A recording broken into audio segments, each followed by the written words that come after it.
அருமையான தேவ பிள்ளைகளே, இயேசு நம்மோடு இந்த நிகழ்ச்சியினூடாக உங்களை சந்திப்பதிலே மிக்க மகிழ்ச்சி அடைகிறேன். கடந்த நாட்களில் தேவனுடைய வார்த்தைகளை கேட்டு நீங்கள் அநேக ஆசீர்வதிக்கப்பட்டதையும் விடுவிக்கப்பட்டதையும் கேள்விப்படுகிற போது கர்த்தருக்குள்ளே நாங்கள் மிகுந்த சந்தோஷம் அடைகிறோம். தொடர்ந்தும் இயேசு நம்மோடு நிகழ்ச்சியை பாருங்கள். ஆண்டவர் உங்களை அதிசயங்களை காண பண்ணுவார். அற்புதமான மேன்மையான காரியங்களை உங்கள் தனிப்பட்ட வாழ்க்கையில குடும்பத்தில் நிச்சயமாகவே கர்த்தர் செய்வார். எப்போதெல்லாம் தேவனை அறிகிற அறிவை நாம் அடைகிறோமோ அப்பொழுதெல்லாம் நம்முடைய வழிகளை நாம் வாய்க்க பண்ணுகிறோம். அதனாலதான் ஆண்டவர் சொல்லுகிற வசனத்தை கவனித்து கேளுங்கள். சங்கீதம் 1 அதிகாரத்திலே 2வது வசனத்திலே, கர்த்தருடைய வேதத்தில் பிரியமாயிருந்து இரவும் பகலும் அதை தியானிக்கிற மனுஷன் பாக்கியவான், அவன் கைகளின் பிரயாசத்தை சாப்பிடுவாடா, பாக்கியமும் நன்மையும் உண்டாயிருக்க. அவன் நீர்க்கால்கள் ஓரமாய் நடப்பட்டு தன் காலத்தை தன் கனியை தந்து இலையுதார மரத்தை போல் இருப்பான், அவன் செய்வதெல்லாம் வாய்க்கும் என்று வாசிக்கிறோம். அறிவான தேவ பிள்ளைகளே, இந்த நாட்களில் கர்த்தருடைய ஆசீர்வாதத்தை இந்த பூமியில பெற்று இந்த பூமிக்குரிய வாழ்க்கை முடிகிற போது நித்திய வீட்டிலே பரலோகத்திலே போய் நாம் சேரத்தக்கதாய் அப்பா வழிகளை வாய்க்க பண்ணுவாராக. இதனாலுமா இயேசு நம்மோட நிகழ்ச்சியிலே ஒரு வேத வசனத்தை வாசித்து நான் உங்களுக்காக ஜெபிக்க போகிறேன். உபாகமம் புத்தகம் 31 அதிகாரத்திலே 8வது வசனத்திலே இப்படி வாசிக்கிறோம். கர்த்தர் தாமே உனக்கு முன்பாக போகிறவர், அவர் உன்னோடு இருப்பார், அவர் உன்னை விட்டு விலகுவதும் இல்லை, உன்னை கைவிடுவதும் இல்லை, நீ பயப்படவும் கலங்கவும் வேண்டாம் என்றார். அருமையான தேவ பிள்ளையே, நம்முடைய ஆண்டவராகிய இயேசு கிறிஸ்து அவர் நமக்கு முன்பாக போகிறவர். ஏன் நமக்கு முன்பாக போகிறார்?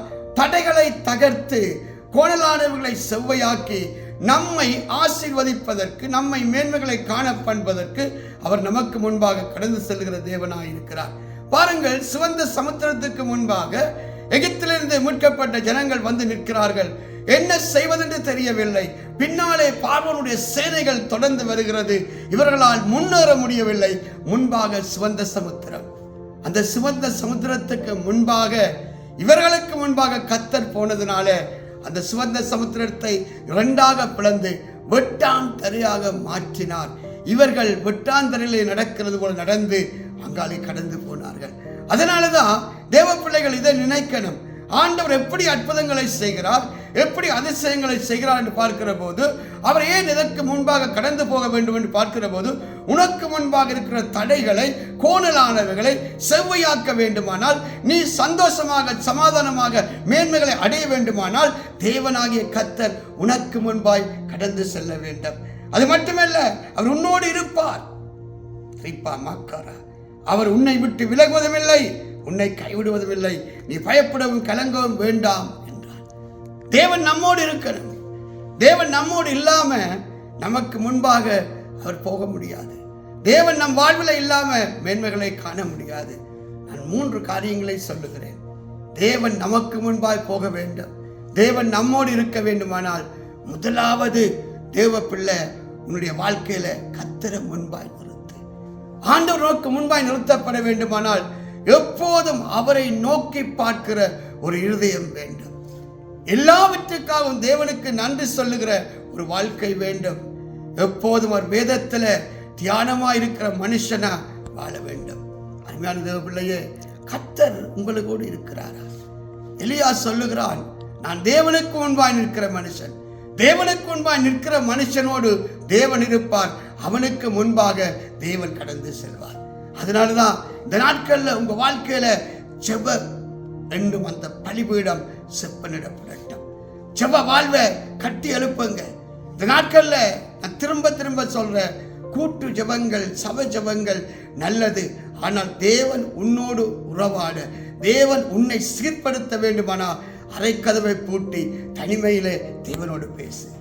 தனி ஜெபத்தை இன்றைக்கு அநேக தேவ பிள்ளைகள் விட்டு விட்டார்கள்.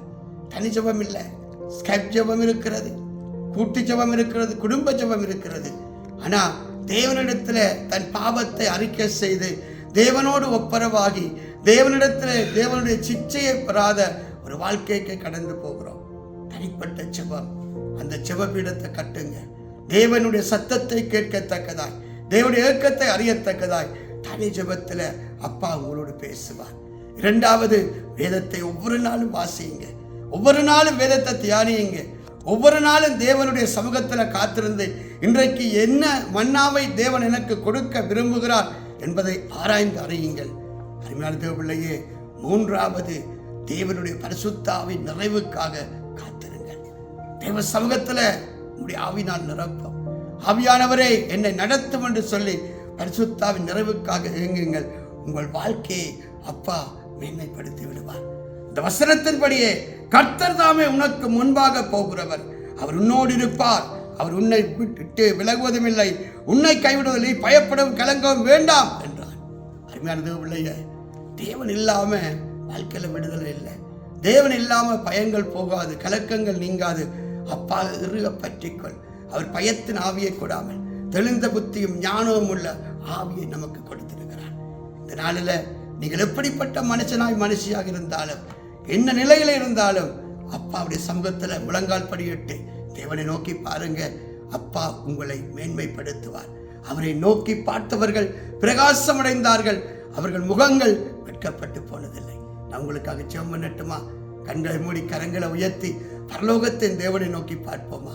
தகப்பனே, இந்த நாளிலுமா இந்த தேவ செய்தியை கேட்டு யாரெல்லாம் உம்மை தம்முடைய வாழ்க்கையில உறுதியாய் பற்றி கொள்ளுகிற மனதை உடையவர்களாய் இருக்கிறார்களோ அவர்களுடைய வாழ்க்கையில பூர்ண சமாதானம் உண்டாகத்தக்கதாய் தகப்பனே, நீர் முன்பாய் கடந்து சென்று கோணலானவர்களை செவ்வையாக்கி அவர்களோடு கூட இருப்பீராக. ஆண்டவரே, நான் உன்னை கைவிடுவதும் இல்லை, விட்டு விலகுவதும் இல்லை என்று சொன்னவர், நீ பயப்படவும் கலங்கவும் வேண்டாம் என்று சொன்ன கர்த்தர், நீங்க கூட இருந்து மகிமையானது செய்யுங்கப்பா. இந்த நாளிலுமாய் யாரெல்லாம் உங்க சமூகத்துல உண்மையை நோக்கி பார்த்து ஜெபம் பண்ணி வேதத்தை தியானித்து பரிசுத்த ஆவியுடைய அபிஷேகத்தை காத்து கொள்ளுகிறார்களோ, அதற்கு தங்களை அர்ப்பணிக்கிறார்களோ, இந்த பிள்ளைகளுடைய வாழ்க்கையில பூட்டப்பட்ட கதவுகள் திறக்கப்படுவதாக, ஆண்டவரை கட்டுக்கள் அறந்து விழுவதாக, தேவனுடைய மகிமை தேவனுடைய மேன்மை வெளிப்படத்தக்கதாய் அப்பாவுடைய கரம் நன்மை கேதுவாக ஒவ்வொரு பிள்ளைகள் மேலும் வந்து அமர்வதாக. இப்பொழுதே பலவீனங்கள் நீங்கட்டும், வியாதியின் ரோகங்கள் நீங்கி போகட்டும், பூட்டப்பட்ட ஆசீர்வாதத்தின் கதவுகள் திறக்கப்பட்டு தரித்திரத்தின் கட்டுக்கள் உடைக்கப்படட்டும். நிறைவு உண்டாகட்டும் அப்பா, மேன்மைகள் உண்டாகட்டும். தகப்பனே, உங்கள் கரம் பிள்ளைகளை ஆசீர்வதிப்பதாக. இயேசு கிறிஸ்துவின் நாமத்தில் ஆசீர்வாதம் உண்டாகட்டும், சஞ்சலமும் தவிர்ப்பு நீங்கி போகட்டும். இயேசு கிறிஸ்துவின் நாமத்தில் ஆசீர்வதித்து ஜெபிக்கிறேன் ஜீவனுள்ள நல்ல பிதாவே. அருமையான தேவ பிள்ளைகளே, நீங்கள் சபைகளுக்கு போகாமல் வீடுகளிலே முடங்கியிருப்பீர்களானால் எங்களோடு சேர்ந்து தேவனை ஆராதிக்க விரும்பினால் நீங்கள் தாராளமாக வரலாம். எங்களோடு சேர்ந்து தேவனை ஆராதிக்கலாம். தேவ ஆசீர்வாதங்களை பெற்றுக்கொள்ளலாம். கர்த்தர் உங்களை ஆசீர்வதிப்பாராக. ஆமென்.